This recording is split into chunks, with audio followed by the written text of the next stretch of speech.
हमारी इस खास मुलाकात में आपका स्वागत है। हरियाणा के मुख्यमंत्री के तौर पर मनोहर लाल खट्टर को फूलों की सेज नहीं बल्कि कांटों का ताज मिला है। एक ऐसे राज्य की जिम्मेदारी जिसके कंधे पर कई सारे दायित्व है। जी हां, इकोनॉमिक ग्रोथ करना है और साथ ही साथ पर कैपिटा इनकम को भी आगे बढ़ाना है। लेकिन 80,000 करोड़ से ज्यादा का बोझ है हरियाणा पर, कर्जा है और साथ ही साथ राज्य कई तरह के संकट से भी जूझ रहा है। खजाना खाली है, ऐसे में कैसे ले जाएंगे हरियाणा को विकास के पथ पर? जो सामाजिक समस्याएं हैं वो भी बनी हुई हैं, भ्रष्टाचार भी एक बहुत बड़ा कारण है। ऐसे में क्या रोडमैप होगा हरियाणा के लिए? खुद हमारे साथ मुख्यमंत्री जी मौजूद हैं। मुख्यमंत्री जी, हमारे इस खास मुलाकात में आपका बहुत बहुत स्वागत है।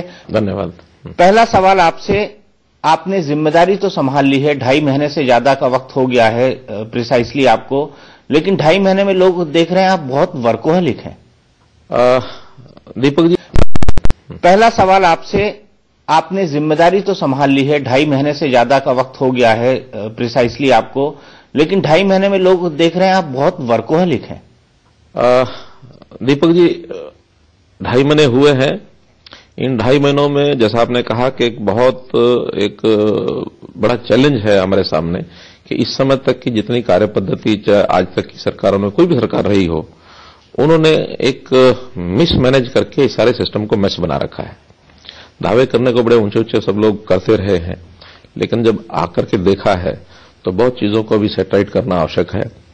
हरियाणा जितना एक दिल्ली के निकट होने का सुविधाजनक स्थिति में है, ये बहुत कहीं आगे बढ़ जाना चाहिए था। लेकिन कष्ट की बात यह है कि भी हम बहुत आगे बढ़ने के बजाय देश में सभी प्रांतों के नाते से देखा जाए तो बहुत पीछे हैं। हमको सब चीजों का अध्ययन करना है, सब सिस्टम्स को देखना है और उसमें नई व्यवस्थाओं को बनाने के लिए जो भी यहाँ के हमारे पास वर्तमान गिवन सर्कमस्टांसेज हैं, उसमें से कैसे अच्छा कर सकते हैं, इस पर हम लगातार दिन रात सब टोली हमारी काम कर रही है। तो हमको और थोड़ा समय लगेगा, लेकिन हम सारी चीजों में से पार हो जाएंगे, ऐसा हमारा विश्वास है। लेकिन हुड्डा जी तो कहते थे हरियाणा नंबर 1। अब नंबर 1 कभी ऊपर से होता, नंबर 1 कभी नीचे से होता। वो नंबर 1 नीचे से था कि ऊपर से था, इसकी व्याख्या कभी हुई नहीं है। अब बड़ी बड़ी मान लो कोई भवन अटालिकाएं खड़ी करके गुड़गांव जैसे शहर में हम इसको नंबर 1 मानने लग जाए तो ये नंबर 1 नहीं है। हमको हरियाणा का इंटीरियर भी देखना है। हरियाणा की 2.5 करोड़ आबादी को जब देखते हैं, उसमें एकाध स्थान पर प्रगति और वो भी भौतिक प्रगति अगर हम सामने रखते हैं तो वो कहा जा सकता है कि कुछ भवन खड़े हो गए, कुछ दिल्ली के आसपास होने का लाभ उठा लिया गया होगा, लेकिन पूरे हरियाणा में बदतर स्थितियां हैं। हमारी शिक्षा के लिए भवन तो खड़े हो गए, लेकिन क्वालिटी ऑफ एजुकेशन की बहुत पुअर है। हमारे यहाँ जेंडर रेशो इस नाते से हरियाणा वर्स्ट है। आपने इस 2.5 महीने के कार्यकाल में आप ऐसी 3 चीजें कौन सी बोलेंगे जिसमें आपको लगता है कि जी हाँ, ये 3 चीजें करी हैं मैंने और ये 3 चीजें मुझे सेटिस्फैक्शन देती हैं? देखिए, सबसे पहला विषय मैंने आते ही आह्वान किया कि हम इस प्रदेश में आज तक जो जातिगत राजनीति चल रही है, इसको हम दूर करेंगे। हम हरियाणा के लोगों में एक हरियाणवी होने का गौरव प्राप्त कराएंगे। और मैं समझता हूं, जहां से मुझे फीडबैक मिल रहा है, सब लोगों का मानना यह है कि नहीं, इस विषय पर हमको एक लाभ मिला है, कामयाबी मिली है कि किसी एक जाति विशेष की, किसी एक ग्रुप विशेष की, किसी कास्ट विशेष की न ये सरकार है, न नेतृत्व है, न उस आधार के ऊपर कोई निर्णय किया जाएगा। एक दूसरा, सुशासन के नाते से हम लोगों ने बहुत सी व्यवस्थाएं बनाई हैं, खड़ी की हैं। इसमें चाहे ई रजिस्ट्रेशन है, चाहे इसमें सीएम विंडो है, चाहे इस समय हर समय पोर्टल है, सीएम पोर्टल है, ऐसे बहुत चीजें हम लागू कर रहे हैं। और डिपार्टमेंट, हमारे आईटी के डिपार्टमेंट, सभी विभाग इस नाते से लगे हुए हैं। और मैं समझता हूं कि 1-2 महीने में ये सब चीजें ऑनलाइन हो जाएंगी और जनता को घर बैठे जो उनकी समस्या उनका हल होगा। सरकार आपके द्वार इस सिस्टम को बहुत आगे बढ़ाएंगे। तीसरा, अभी हम चूंकि पुरानी चीजें हैं उनसे जूझ रहे हैं, तो हमने बहुत सी चीजों का, जिसको कहना चाहिए, उन समस्याओं को पकड़ा है कि जिन समस्याओं को हल करना है, जब तक पकड़ा नहीं जाएगा तब तक हल होना संभव नहीं है। 0 टॉलरेंस फॉर करप्शन, ये एक विषय जनता का आम विषय बन गया है। सामान्य जन जितना दुखी था, उसको हर जगह, चाहे वो डीसी ऑफिस था, चाहे तहसील ऑफिस था, चाहे पटवारी का था, चाहे थाना था, चाहे जहां भी उसको काम करवाने के लिए सरकारी दफ्तरों में जाना होता था, तो बहुत से भ्रष्टाचार के किस्से सुनने को मिलते थे। लेकिन मैं समझता हूं बहुत हद तक उसको मैंने ठीक कर लिया है। फिर भी जहां कहीं आज व्याप्त है, जहां हमको ध्यान में आता है, तुरंत उसका एक्शन होता है। जनता में संतोष है कि नहीं, हमको एक ईमानदार सरकार मिली है। पहली बार तो नहीं कहूंगा, 2 दशक के अंदर पहली बार एक नॉन जाट सीएम। क्या आपको लगता है कि आप पूरी कम्युनिटी के साथ जस्टिस कर पाएंगे? क्योंकि बड़ा विरोध हुआ था जब एक नॉन जाट को सीएम बनाया गया था हरियाणा के अंदर। इस बात का उत्तर मैंने आपको पहले दे दिया। मैं जाट नॉन जाट इस प्रकार से बिल्कुल सोचता नहीं हूं। जाट भी हमारे अपने हैं, ब्राह्मण भी हमारे अपने हैं, अनुसूचित जाति वर्ग के लोग भी अपने हैं, बैकवर्ड क्लास के लोग भी अपने हैं, राजपूत भी अपने हैं, पंजाबी वर्ग भी अपना है, सब वर्ग अपने हैं। कुल मिलाकर के हमारी सरकार 2.5 करोड़ हरियाणवी इस भाव को जागृत करेगी। जो योग्य व्यक्ति हैं उनको शासन में भी आगे लाएंगे, योग्य व्यक्ति को काम करने का अवसर मिलेगा, योग्यता को हम आगे प्रमाणित करेंगे। हमने अभी सरकारी नौकरियों में भी कहा योग्यता के आधार पर नौकरियां मिलेंगी। बड़ी बात यह है कि आपने रिटायरमेंट की जो एज है वो 60 से घटाकर 58 कर दी। आपने यहां तो कर दी, लेकिन दिल्ली चुनाव में वो मुद्दा बन गया और आपके सामने ही प्रधानमंत्री मोदी जी ने ये कहा कि नहीं हमारा 60 से 58 करने का कोई इरादा नहीं है। आपको पता था कि इसके इतने फार रीचिंग इम्पैक्ट हो जाएंगे? नहीं, कोई इम्पैक्ट का विषय नहीं है, इसलिए नहीं है। देखिए, हमने 60 से 58 किया, ये गलत है। ये हुड्डा सरकार ने 2 महीने पहले अगस्त में एक अपनी लास्ट जो उनकी आखिरी मीटिंग हुई कैबिनेट की, उसमें ये 58 वर्ष हमारे यहां थी, शुरू से 58 थी, आज तक 60 कभी नहीं हुई। उन्होंने राजनीतिक लाभ के लिए 58 से 60 किया। हमारा कहना है कि अगर वास्तव में उनको चिंता थी तो 10 साल का उनका शासन रहा, 2005 में क्यों नहीं किया उन्होंने? 2010 में ये किया है, और जिसका कोई हरियाणा में हमें बहुत लाभ लगता नहीं था, क्योंकि हमारी सब वर्गों से बातचीत हुई। उन्होंने कहा कि हमारे जो नौजवान खाली हैं, नौकरियां अगर देनी तो उनको दीजिए। 58 वर्ष या कहीं कहीं जो अनुसूचित जाति उनको 60 वर्ष भी है, जो कोई हैंडीकैप्ड उनको 60 वर्ष भी है, ऐसा रिलैक्सेशन जिनको दिया वो आज भी 60 वर्ष है। इसलिए वो तो 2 महीने पहले जो उन्होंने निर्णय लिया उसको हमने मात्र रिव्यू किया है, और रिव्यू करने का अर्थ ये नहीं होता कि हमने किया है। केंद्र सरकार का 60 वर्ष पहले से सारे देश के लिए, सारे देश में वो 60 ही रहेगा। जिन प्रांतों का 60 है उनका 60 रहेगा। हरियाणा प्रांत में 58 था, 58 रखा, 60 का नोटिफिकेशन भी नहीं हुआ था। तो इसलिए एक राजनीतिक मूव हुड्डा ने अपने हितों को साधने के लिए किया था, हमने केवल उसको रिव्यू किया है। आपने रिव्यू किया है, लेकिन जमीन अधिग्रहण का मुद्दा सरकार ने अब ऑर्डिनेंस लेकर आ गई है। जब आप विपक्ष में थे, आप पुरजोर ढंग से हुड्डा की जमीन अधिग्रहण नीति का विरोध करते थे, लेकिन जो नया कानून आया है, जो नया जिस ढंग से सरकार ऑर्डिनेंस लेकर आई है, उसमें तो किसानों को कांग्रेस खुद कह रही है कि हम इस कानून का विरोध करते हैं और हम इसको लेकर सड़कों पर उतरेंगे। आज से उन्होंने जन आंदोलन की तैयारी की है और कह रहे हैं किसानों की हक की अनदेखी होगी। क्या आप इस ऑर्डिनेंस को हरियाणा के अंदर लागू करेंगे? देखिए, जहां तक ये ऑर्डिनेंस और कानून का विषय, केंद्र का कानून ऑर्डिनेंस है, प्रदेश का नहीं है। और केंद्र में जो कुछ किया गया सोच समझ के किया गया है, कोई उसका हानि होने वाली नहीं है।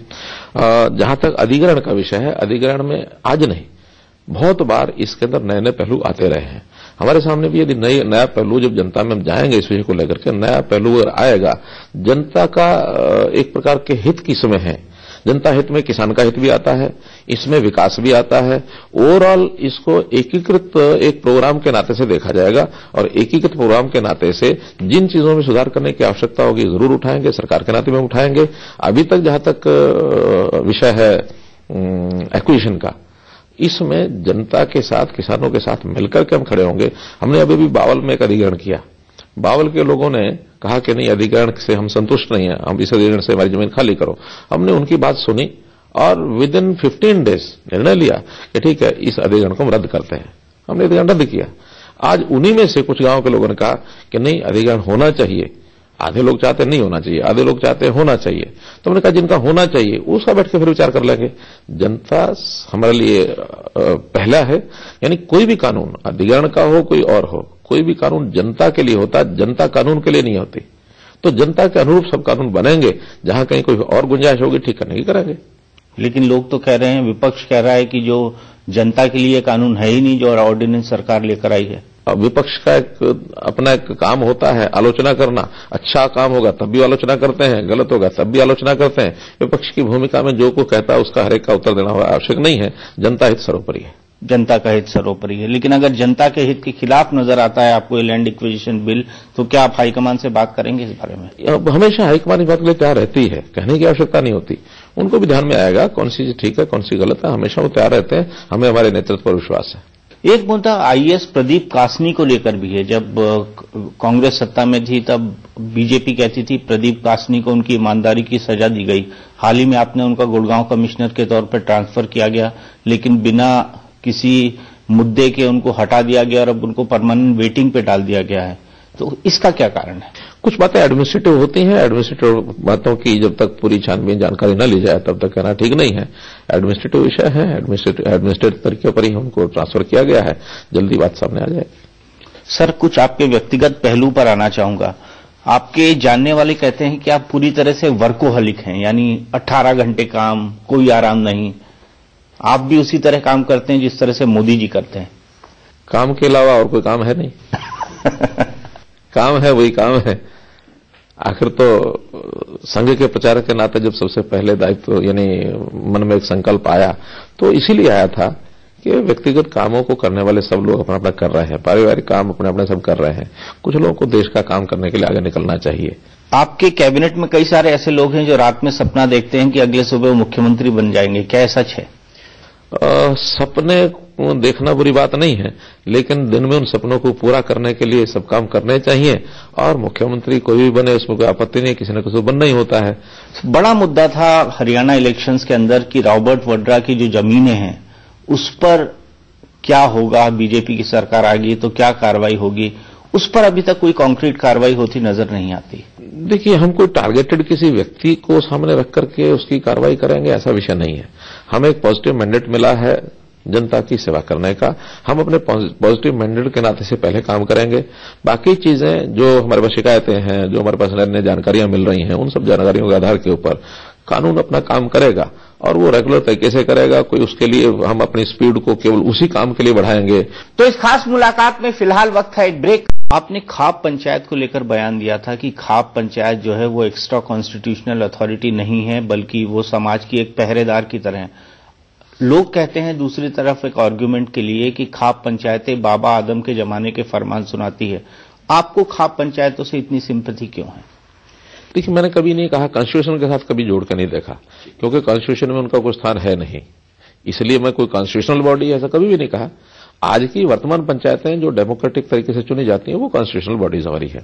लेकिन जहां तक पंचायत है, पंचायत ही नहीं, बहुत सी ऐसी सामाजिक संस्थाएं हैं जिनको देखा जा सकता है कि एक बड़े स्वरूप में वो काम करती हैं और बड़े स्वरूप में काम करने के नाते से समाज के प्रति उनके मन में जो दायित्व होता है उसको पूरा करती हैं। खाप पंचायत उनमें से एक है। खाप पंचायत जो अच्छे काम करती है उनका स्वागत करेंगे, जो खाप पंचायत गलत काम करेगी उसके लिए जो अनलॉफुल एक्टिविटी होगी तो जो कानून के अनुसार उसकी कार्रवाई की जाएगी। मैंने कभी नहीं कहा कि हाँ मैं कोई खाप के प्रति मेरा बड़ा प्रेम है। खाप अच्छे काम करती है, हम स्वागत करेंगे। सन तो नहीं कहूंगा, रामपाल का जो आश्रम था उस पर जो कार्रवाई हुई थी उस वक्त सरकार पर यह आरोप लगा था कि सरकार नहीं है, उसको ठीक से हैंडल नहीं कर पाई। आपने तब एक पुलिस कार्रवाई जो हुई थी उस पर जांच की बात कही थी, क्या उसकी जांच रिपोर्ट आ गई है और क्या उसको पुलिस को उसमें प्राइमा फेसी दोषी पाया गया जो पत्रकारों पर लाठीचार्ज हुआ था? हमने उस उद्देश्य को पूरा किया जिस उद्देश्य को लेकर के ऑपरेशन हुआ था, और उसका पहला उद्देश्य था कि बिना किसी निर्दोष व्यक्ति को नुकसान पहुंचाए हम उस ऑपरेशन को पूरा करेंगे। पुलिस गोली नहीं चलाएगी और पुलिस की गोली से कोई व्यक्ति उसकी हानि नहीं होनी चाहिए। और लगभग 15,000 निर्दोष व्यक्ति थे जिनको हमने सकुशल बाहर निकाला, और जो लोग उनके कमांडो थे या रामपाल के जो इर्द गिर्द लोग थे, रामपाल खुद थे, उनके खिलाफ जो कार्रवाई करनी थी वो कार्रवाई की, उनके खिलाफ जो केस बने थे केस भी बने। इतना बड़ा ऑपरेशन था, उस बड़े ऑपरेशन में पुलिस को भी गोलियां लगी, यानी जो सामने से गोलियां चली पुलिस को भी लगी, और वहां कहीं दुर्भाग्य से कुछ पत्रकारों को चोटें आई, उनके कैमरे टूटे, ये हमारे ध्यान में है, संज्ञान में है। लेकिन इसके पीछे किसी को कोई योजना थी, कोई मंशा थी और वो जानबूझ के किया गया, ऐसा मैं नहीं मानता हूं। वहां जो इस प्रकार की घटना नहीं होनी चाहिए थी, हुई भी तो उसमें हमने जो जांच बैठाई है उसकी अभी विधिवत रिपोर्ट तुमको मिलेगी।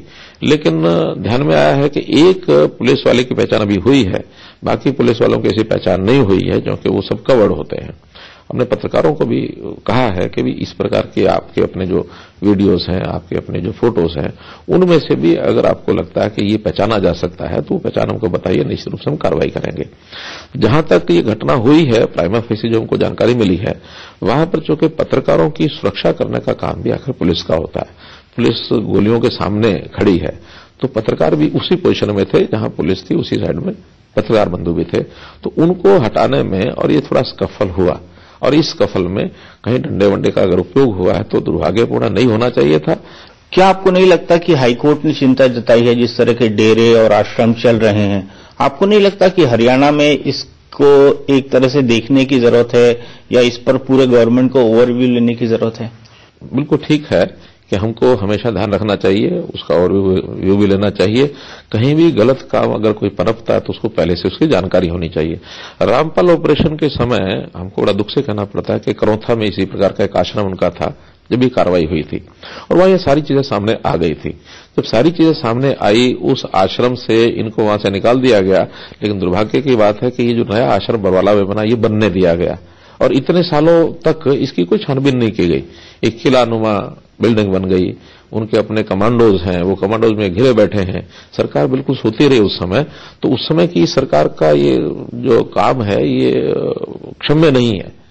हम लोगों को तो ऐसे अवसर पर ये चीज मिली। 26 अक्टूबर को ओथ होती है, नवंबर 3 तारीख की यानी पेशी लगती है रामपाल की, 3 से 10 हुई, 10 से 17 हुई। हमने उस 10 दिनों में ही सारा कुछ किया कि उनको नॉन अवेलेबल वारंट था, उनको वहां से निकालना, पकड़ना।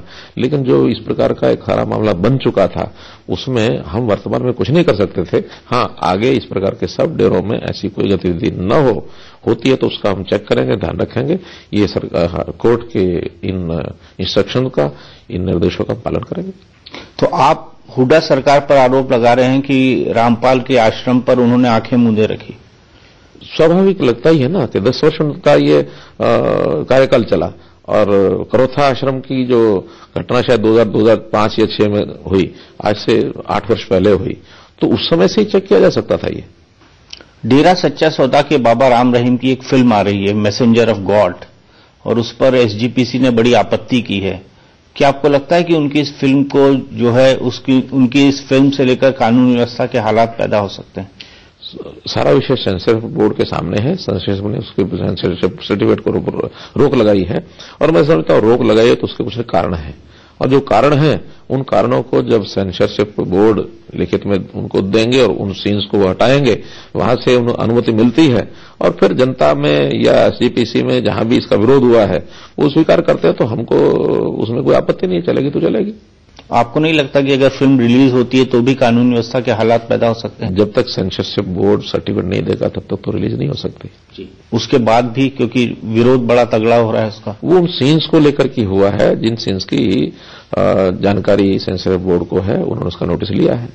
आपको लगता है आप कांटों भरे ताज पे बैठे हैं? मैंने कभी इसको बहुत आसान तो समझा नहीं है जी। लेकिन इतना कठिन भी नहीं है कि हमको शासन चलाने में कोई कठिनाई आएगी। एक फेज है जब ट्रांसफॉर्मेशन ये जो स्टेज होती है, इसमें उस फेज में जब पार पा जाएंगे तो निश्चित रूप से हम जो काम हमने सोचे में सब पूरा करेंगे, कहीं कोई दिक्कत कठिनाई नहीं आएगी हमको। चलिए, आपने हमसे बातचीत की, आपका बहुत बहुत शुक्रिया और आपको मकर संक्रांति की बहुत बहुत शुभकामनाएं। मकर संक्रांति का आप सबको, परिवार को, हरियाणा वासियों को मैं बहुत बहुत शुभकामना देता हूं और ये पर्व सबके जीवन में अंधकार से प्रकाश की ओर बढ़ने के लिए एक दिन है, उस पर सबका जीवन सुखी हो। धन्यवाद। बहुत बहुत शुक्रिया।